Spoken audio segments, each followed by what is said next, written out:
Hello, this is Local 660 President Tom Brewer. Wishing everybody a happy holidays and Merry Christmas. Before we get started, that's that time of year. In this update, we're going to talk all about communication in this installment.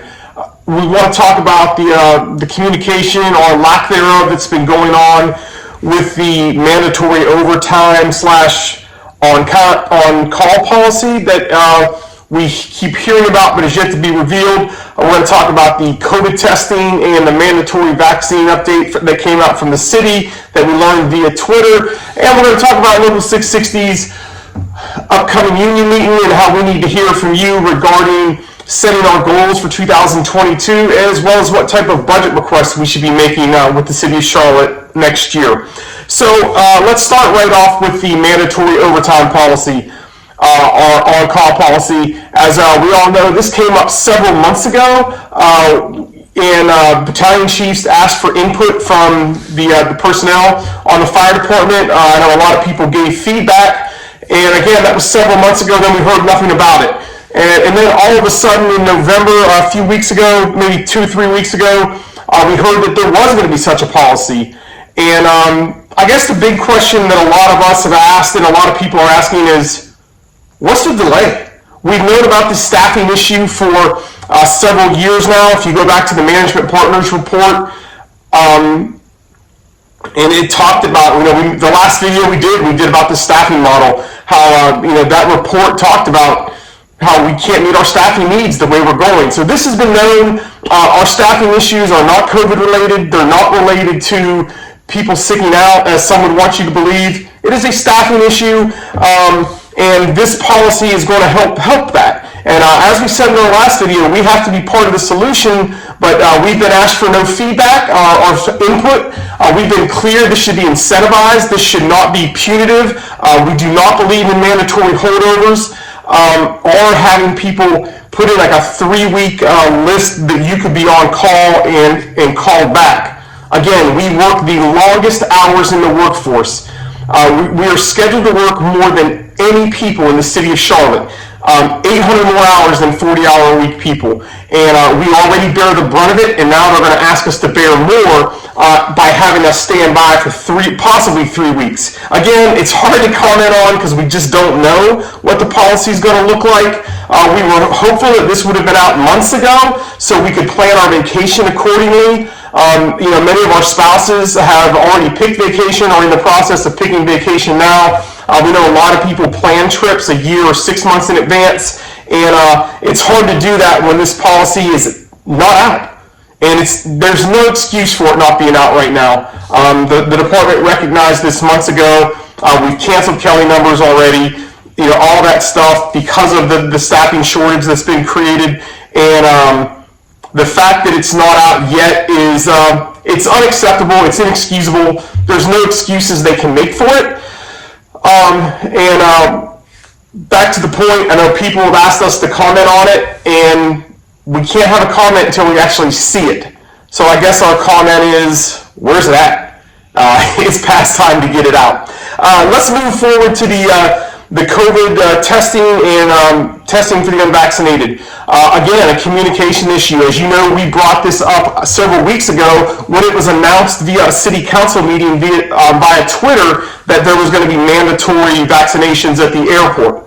Now that has since kind of temporarily taken care of itself as it's been held up in federal court. So right now that is on hold as far as the vaccine mandates. But there's still been no policy put out. There was an email put out last week, or a few days ago, this week, regarding mandatory testing for unvaccinated employees. To that end, Assistant City Manager Brent Cagle sent that email out. I spoke with him today at length. It was a very good conversation, we go over that in the newsletter. The policy has not been written yet. It's being worked on by City HR and others, and that policy is going to be based on the OSHA ETS 1910-501. Well, keep in mind, while some of that is held up in federal court, we have to remember they're arguing it's a federal overreach. Cities and workplaces are still allowed to implement their own policies, including mandatory testing. And when we talk about the mandatory testing, they said it's going to be based on that ETS, as we talk about in the newsletter. It also talks about that it'll be, when me and Assistant City Manager Cagle spoke today, he says as of now it'll be at the employee's expense. If there's an expense involved, it'll also be on the employee's time. The other thing we did ask was, some employers are requiring employees to go to one specific spot. He said that right now it's not. He doesn't see that. We explained about a lot of our people don't live like right in Charlotte, so we asked about additional testing sites, and he said that'll all come out, but of course it's not out yet. We did ask if at-home tests would be acceptable. He said no. Based on the guidelines that they're using, it's in there. The other thing we did talk about was what is a work week for a firefighter going to look like as compared to a city employee, and he said that City HR is working with CFD command staff on that, so I'm sure we'll be getting some information from them as soon as it rolls out, or hopefully sometime.